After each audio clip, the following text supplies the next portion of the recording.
March Inventory Madness has put Lady Luck on your side. Premier Heating and Air has a huge limited inventory offer on new heating and air units until they're gone. Don't wait. Find Lucky in your mailbox or online at premierishere.com. The choice is clear. Experience Premier.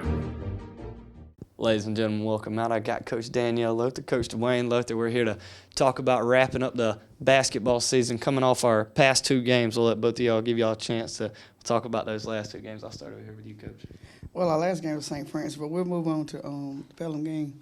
We went down there to Pelham and kind of had a good game down there. Good team. They can shoot. That's probably one of the best shooting teams that I've seen this whole season. But they can shoot the ball really well. And we just went down there, we competed, and stole the game at the end. Yeah. So a lot of times, maybe you may not see a team who can shoot super well. You're more focused on guarding the interior and the mid range. What kind of changes in the game plan when you have to keep some defenders out the perimeter? Yeah, we mixed it up on them a whole lot. We started out in 13. That worked for a little bit, but not much. Till we had to eventually go to a man-to-man. We tried, 2-3 a little bit and different things, but we just kind of mixed it up even on our press. We started out in what we call the purple, which is like a diamond 1-2-1-1, and then we ended up at the end trying to contain that point guard, and we ended up going into a 2-2-1 to kind of slow her down a little bit. Talk about that St. Francis game just a little bit. I know we don't want to stay on it too long. St. Francis is tough. They're ranked number one in the state for a reason. Yeah. They had 3 6'2" girls, 2 6'2" and 1 6'3", and we kind of hung in with them first and probably a little bit of the second quarter. But their size, their athleticism, their experience, their basketball IQ kind of overtook us. Yeah. And Coach, you've been coaching a while. You know that you can't just be sour from a loss. You got to learn from it. What's something you can learn in a game like that? We need some big men. But we just got to get that experience, right. And that's what I told the girls that they're three times champions, state champions for a reason. We just got to get that experience, even though we're talented. Being able to run plays down the stretch, being able to do different things down the stretch, playing defense, those type things. But overall, like I said, their size kind of overtook us. Their experience overtook us, but I like the way that my girls fought, how we played hard, even in the midst of the Giants. We still got out there and played. Absolutely, and that's what you love to see. And you got to be able to credit that fight that your girls never give up. Coach, let's talk about your last two. Hey, how you doing? We went down to Irwin County. We pretty much was in control of the whole game. They made their runs. We wound up winning by 8 points. That, like I said, they were pretty long. They were athletic, but we were able to maintain our progress, especially on the defensive end. We started out in a man-to-man, kind of mixed it up in a 1-2-2 trap. We started trapping them and so forth. Then we zoned them up. When we noticed that they weren't hitting shots as well, we started zoning them up. Right. And when we zoned them up, it kind of slowed them down. We were able to get a stretch. Then we went back to man. We did some pressing a little bit as well. We went down 1-2-1-1 press, which is our diamond press. Okay. And that's how the Florida game went. We were able to be in control and finish that game. Mount Vernon game is a little different. They were ranked number one. Sandersville has them ranked number one in the state. We were long and athletic, and when we looked at them, they were long, very long and athletic. You're talking about 6'10", 6'8", 6'6". Wow. And they're shooting threes, and they're playing an in-and-out game. Mm-hmm. I had a very well-disciplined point guard that all he did was distribute the ball, and they had another shooting guard who was about 6'4". And so and then you got people coming off the bench that's 6'3", 6'4", higher. So probably was the first time that we really had matchup problems within a game, and they were able to stretch us out as we tried to. We played man-to-man a lot. We played high-intense man-to-man. And then we went to our Syracuse defense, which is really a matchup man-to-man. Okay. People think it's a 2-3 defense, but it's really not a zone. It's really a matchup man-to-man, kind of run it like Jim Boeheim run his. In Syracuse, that's what we call it, Syracuse. And so we were able to slow them down a little bit, but then they got hot. When they got hot, they got the stretch. We kept fighting to the end, but we competed very well with them. I was very proud of the fact that we did compete. I want to give you the same question I gave Coach in a tough loss like that. Obviously not happy about it, but what's something you can look back at that game and take away? Well, you can't put fertilizer on people and grow them 16 and 6'9". So, I mean, we just have to get in the weight room, work hard, get stronger, work on our skill set, and just get better at executing. Yep. And making sure that we're doing the right things at the right moment. All right, ladies and gentlemen, we're here sitting with boys and girls basketball. We'll take a short break. We'll be right back. From humble beginnings with a desire to serve the Dudley community, Bank of Dudley has grown to 5 locations, serving Lawrence, Twiggs, and surrounding counties. Serving our community since 1905, the Bank of Dudley is looking forward to its 2nd century of community banking. Drop in today to any of our 5 locations: Jeffersonville, Dudley, East Dublin, Veterans Boulevard, and downtown Dublin. Bank of Dudley, member FDIC, and an equal housing lender. It may be cold elsewhere, but the deals are hot here at Dublin Chevrolet GMC. As you can see, new shipments are coming in weekly to Dublin Chevrolet GMC. So make sure and get to Dublin quick, because as you can see, they're rolling out of here fast. You asked for more inventory and we've delivered, whether it's the most iconic Chevrolet ever made or the new Chevy Blazer EV. We have it here at Dublin Chevy GMC. And remember, Don sells cars well, only at Dublin Chevy GMC. Ladies and gentlemen, welcome back. We're here with Coach Danielle Lowe, Coach Dwayne Lowe. We're recapping the season a little bit here for basketball season. Let's talk about some of those stats and some of those leaders on your team this year, Coach. Well, Michaela Tanner kind of led us this season in regards to points. She was averaging almost 15 points a game. Then you had Jayla and Jayla Gibbons and Brenda Tanner that kind of chipped in with 11 points, about 11 points apiece. And then we had a few others like Deanna chipped in with like 8 points or whatever. But that's pretty much where our scoring came from, you know. And then we had some girls off the bench every now and then that would give us some scoring. But overall, that's the bulk of it. Michaela scored her 1,000 points this year, so she gave us the points that we needed. So obviously, it's always good when you can have a player like Michaela who's able to chip in that many points every game. But I thought you guys did a very well job, especially down the stretch, at kind of becoming one big unit and playing some real good team ball. Talk about that a little bit. Yeah, we're emphasizing team ball. If you St. Francis, just going back to them, and I talked to the girls about them all season long. I guess I kind of spoke them up for the playoffs, but just having a all-around team where everybody can kind of get in double figures to kind of help balance the attack and also help the other team not be able to guard us as effectively because everybody's contributing, chipping in a little bit. And that's basically what St. Francis had. All 5 of their starters scored in double figures. That's what I want our girls to get to, with all 5 of them. And then those other ones that's, coming in off the bench, being able to chip in 4 or 5 points too, just to kind of, give us all around team. Right. And you also had a couple of girls who may not have been putting a big number up on the scoreboard every night, but we're coming in with things like defense and rebounds. Talk about how important that is to your squad. Yeah, it's very important. We emphasize defense a whole lot. Tatiana Page, she came in a lot of times to kind of give us a defensive edge. She didn't put many points on the board, which we're gonna focus on that this summer in regards to trying to get her ready in the off season, not just this summer, but in a couple of weeks, I say. Yeah. But they came in, and she especially came in and gave us some defensive lift. And JT Turner, she came in the last couple of games to kind of give us a defensive lift against Pelham to kind of stop their shooters and their point guard. And then, and then just the other ones that's always, giving defense from game to game. Yeah. All right, Coach, what about you? Let's talk about some stats, some of those team leaders a little bit. Well, we got team leaders, Sean Washington Jr., who averaged about probably 20 to 21 points a game. On Karen Sneed, he averaged about 16 a game. We had Tyler Sneed, who averaged about 10 a game. Yep. Keenan Williams was our leading rebounder. He averaged about maybe 8 to 9 rebounds per game. Therese came in, and he would get his 10. Sometimes he'd get 8 points, sometimes he'd get 10. But he was more of a balance offensively and defensively. We had Josiah Billups, who would come in, he would come in and give us that defensive lift, but he also could hit open shots or even hit shots within traffic. So we had a well balance. I put an offense and defense plus rebounding.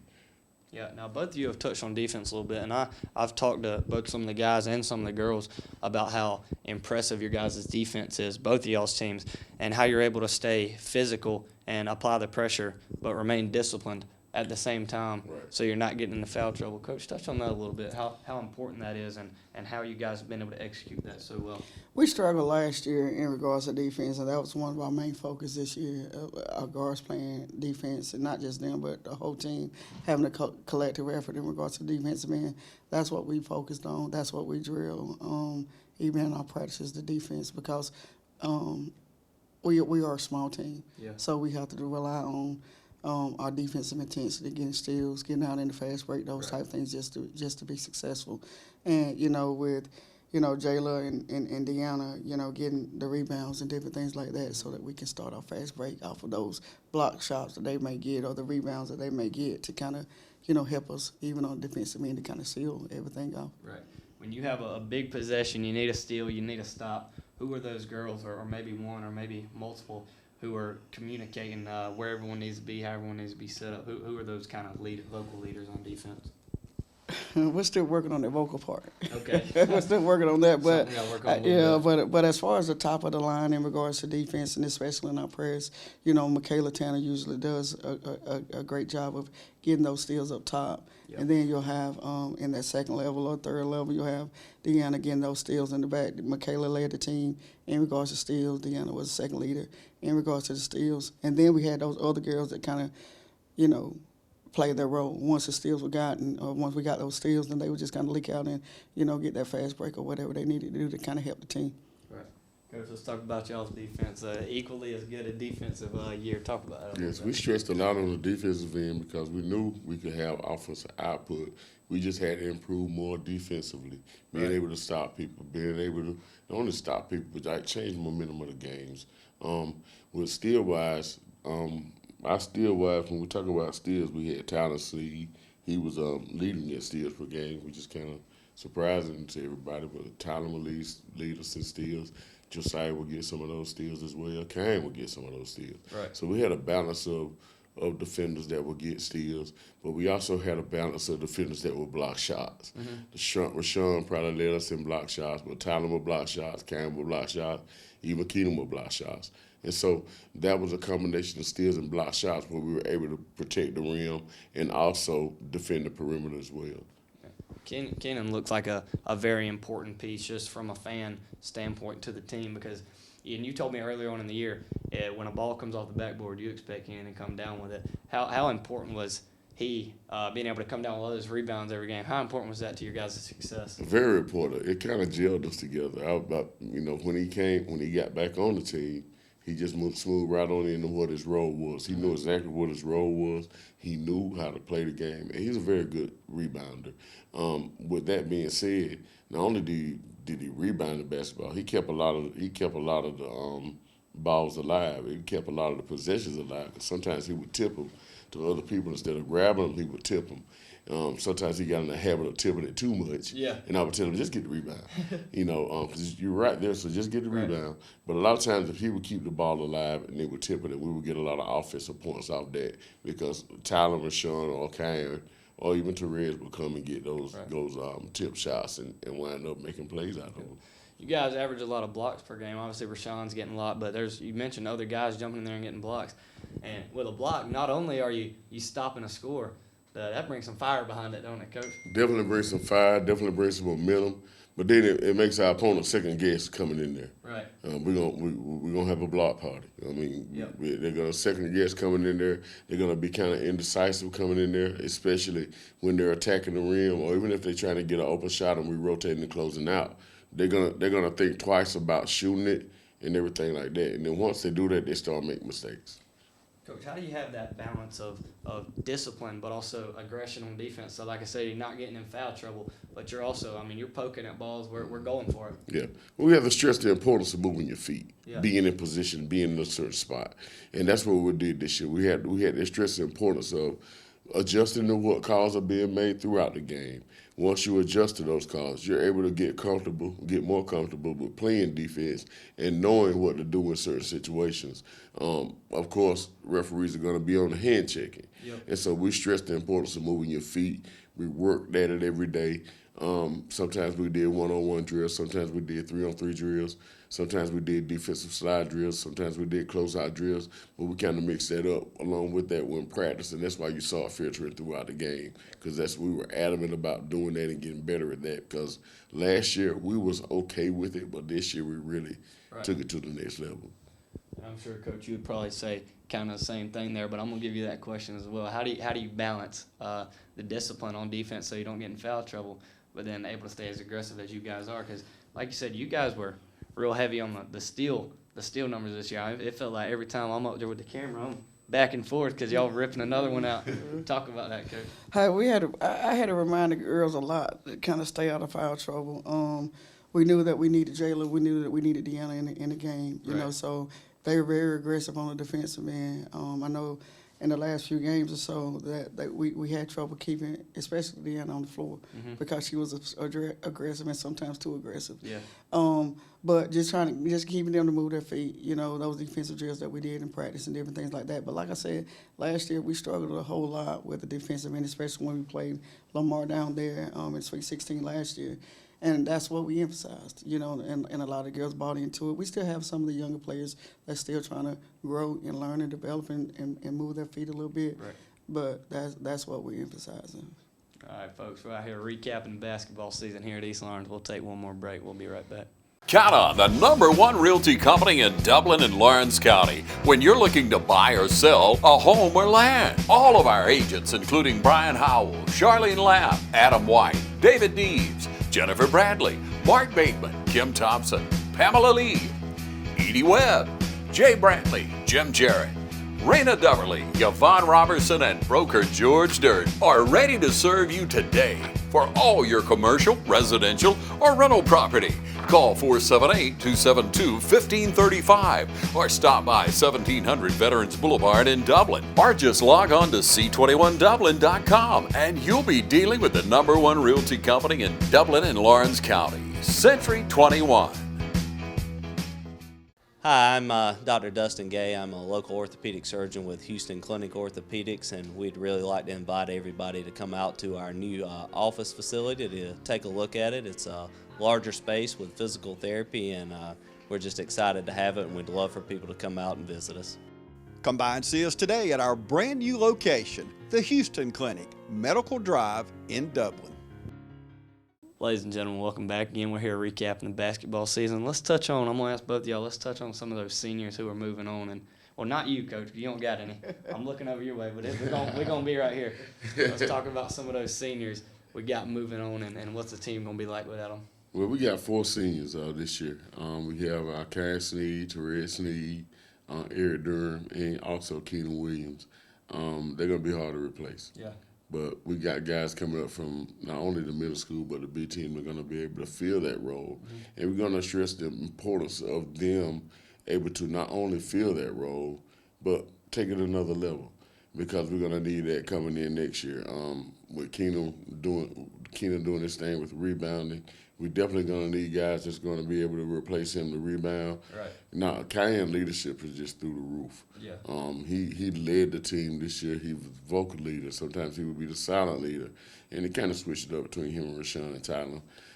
And Therese he just goes out there and does it. He leads by he's not that vocal of a player, but he leads by example.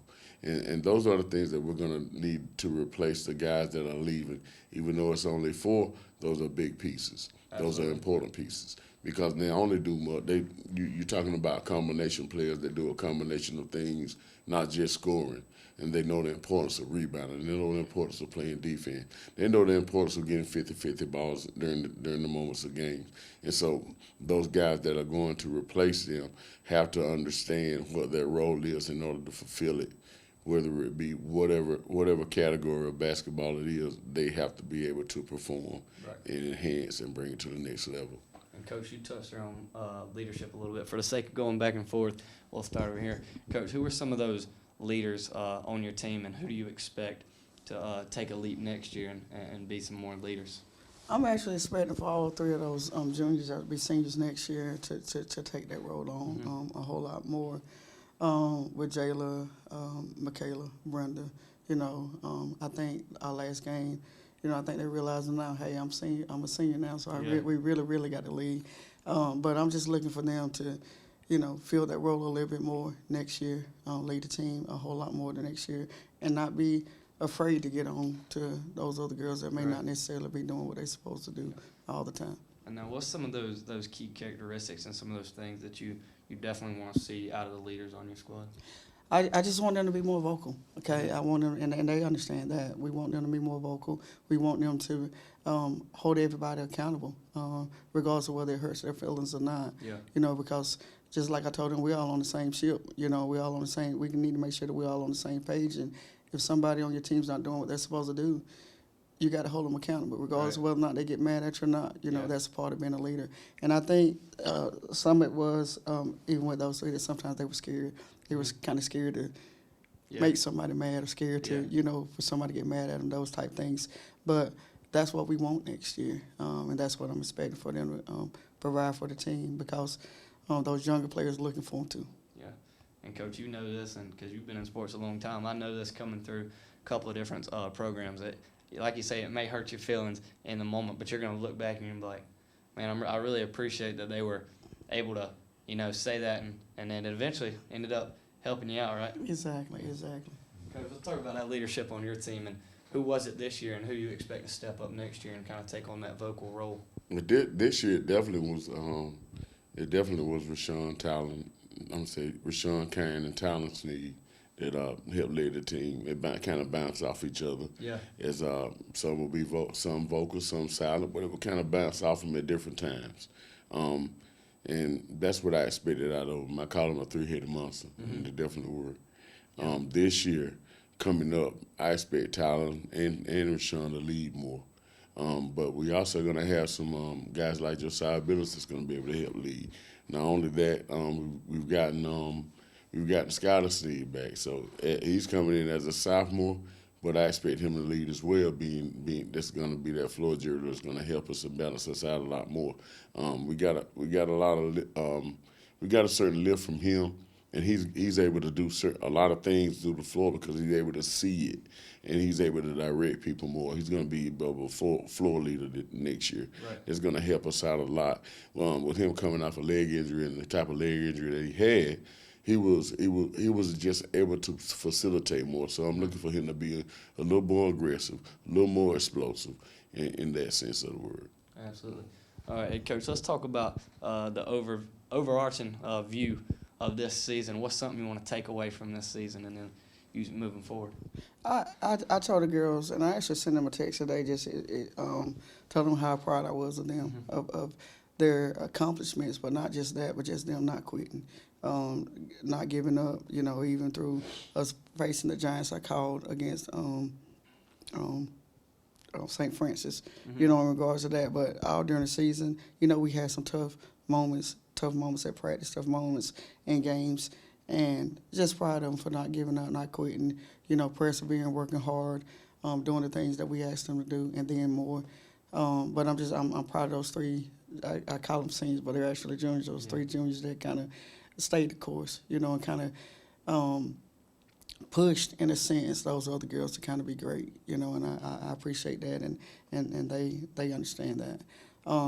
We appreciate those girls that didn't get much playing time, but then at the end of the season when they were asked to do certain things, such as defending the best player on the other team, they were able to step up and do that kind of stuff. But just them sticking together, staying the course, even with the inside stuff that goes on on every team. They stuck the course and they did some good things for East Louis. Coach, obviously as a competitor in you and in you, Coach, you want it all, right? You want that state championship everywhere. That's what you're at. But just because you don't reach that mark, maybe that doesn't take away from the success you had on the season. And from a fan perspective, both of you guys were super fun to watch all year long. And I told the girls last year I actually went to see St. Francis play because I went just as a student of the game just to go see what it was going to take to get to the championship. Yeah. And I told the girls at the end of the game or the last game that we played, I was like, I guess I talked them up. Now I only not just watched them. Now we had a chance to play against them. Now we know what it takes to be a state champion, what we have to do, what we have to accomplish, those type of things just to make it. Because everybody talks about wanting to win the state championship, but there's only one state champion. Absolutely. You know, out of all of them, even though we got to the Elite Eight, different things, there can only be one state champion in every division. You know, and even though we didn't accomplish the goal that we set out to do, then we're still proud of what we did do. Absolutely. You know, there can only be one state champion. And I think something that's super cool about your specific situation and having no seniors is a lot of the times the time that the people may get a chance to see what they've got to beat, that's it. That's their only chance. But you got your whole team coming back, and now you've seen what it takes. You guys obviously had a great season. You made it a long way. Now you see what it takes and who you're going to have to get through to get to that next level that they want, and you've got everybody there with you to do it. Coach, let's talk about that with you. Talk about the overarching view and what you pull from this season. From this season, as my focus was being mission driven, we getting to the next level, and I think we accomplished that. Getting to the next level, knowing that we have an understanding that basketball is levels of basketball, and we have a great understanding of that, and putting us in the direction of where we need to be moving forward. Absolutely. Yes, we made it to the Elite Eight. We hadn't did that in years, but we want the whole thing. Yeah. And so what we're doing now, we're just going to be able to evaluate what we did throughout the season, focus on getting better skill set, getting more mentally tougher. Right. As we get more mentally tougher, we're able to increase our moments throughout games and able to do not only just dominate games, but because that's what we want to do. Absolutely. But we have to be smart about what we do during the moments of those games. In crunch situations, do you fold? Do you panic? Staying more calm, just being mentally tough throughout and being more mature throughout and growing and progressing. And that's what I'm looking forward for next year.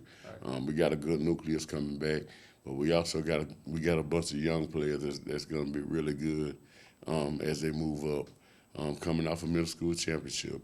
And those guys, those 8th graders guys, they're going to be able to come in, replace those guys that's leaving, and then we got B teamers in between. They're going to be able to help and replace the ones that are leaving. And so it's going to be tough. It's going to be competitive, but it's going to also filter out who's more mentally stronger, who's more able to adapt to certain situations that we need in those moments in order to get to the Final Four, to get to the championship.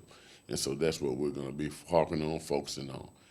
Like my assistant coach always said, let the word speak. That's what we're going to do. We're still going to be mission driven. We're still going to be focused on what we need to do. Just taking it more up another notch or two. I got you. Coach, you said something over here that kind of stuck with me. Being a student of the game, you still have to continue to grow. I think that's a very humble thing that you can say is, you've been in this a long time, but you have to continue to grow, and you understand that. How important is it for you as a coach, and I'm going to kick that back over to you as well, to continue to grow, and you still have to continue to learn as you keep going on this path? Yeah, it is very important. I'm always a student of the game. I'm always open to new ideas and open to different things. Hey, I'm competitive. Oh, yeah. I'm competitive. I'm very competitive. That's why probably tomorrow I'll be sitting in somewhere for a rally, somewhere watching some games, just so that I can grow in the game, so that I can watch some other stuff going on, so watch some other girls and boys playing. But I'm competitive. Right. And like I said, we did a lot of good stuff this year. I'm still not satisfied. Oh, yeah. We got a little bit more to get. Yeah, we got a little bit more to get. State championship coming soon, Coach. Yeah. There we go. What about you, Coach? How important is it for you to continue to learn and adapt as a coach? My drive is very important. I'm looking and willing to learn more, grow more. As my players grow, we grow. And that's what it takes, because everybody doesn't know everything about basketball. Everybody's learning and growing and getting to the next level, learning how to adjust to different styles, learning how to play against different types of players with the sizes, especially trying to compete with those North Georgia teams, and just growing all together as one and just learning the game. And I like to watch I like to watch a lot of basketball. I like to watch a lot of college ball, a lot of pro ball. But I'm looking at different styles, different sets, the way they approach the game, and how good they are within that. And so that's what we always got something on TV. We were looking at basketball last night, and so in our household, that's what we do. We got it to the point where now our girls are turning the TV channel to certain basketball games and wanting to know who is this, why is he doing that, and so we all learning together, we all growing together, and that's what it takes. It takes to be very open about not only just being confined to one thing, but only learning and growing as a coach, as a team, as a player. And when I was a player, I've always wanted to get better. And it's the same way as a coach. Oh, yeah. You want to get better. You want to be able to learn different styles. You want to be able to play different styles and be able to control tempo and whatnot. All right, folks, that's all the time we got for today. We got Coach Daniel Luther, Coach Dwayne Luther, East Lawrence basketball. Thank y'all for watching.